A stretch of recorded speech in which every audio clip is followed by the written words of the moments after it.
Heç fikirləşmisiniz, əgər pul insanı varlı edirsə, niyə hökumətlər dayanmadan pul çap edib hər kəsi milyonçu eləmir?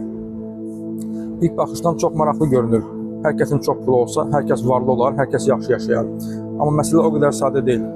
Problem ondadır ki, pulun miqdarı artsa da, istehsal olunan evlər, avtomobillər, qida məhsullarının sayı eyni qalır.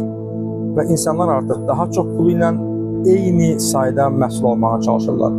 Bu isə ölkədə qiymətlərin artımına, yəni inflyasiyaya gətirib çıxarır.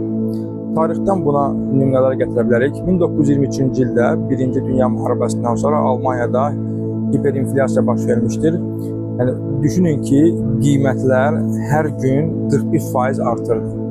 Yəni, bugün aldığınız çörəyin qiyməti sabah yarı qiymətinə artırdı.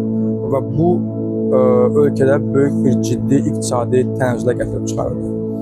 Zimbabvedə 2008-ci ildə vəziyyət daha acınacaqlı idi.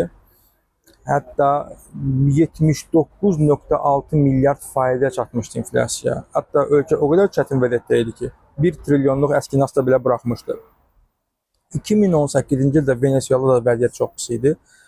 Təxminən 100 minlərlə faiz inflyasiya qeydə alınmışdı. Hətta Beynəlxalq Valyuta Fondu ilin sonunda 1 milyon faizə proqnozlaşdırırdı.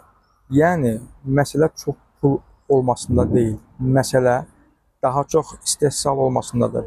Ölkənin iqtisadiyyatını və insanların rifahını gücləndirən əsas məsələ pulun artması deyil, istehsalın və texnologiyanın artmasıdır.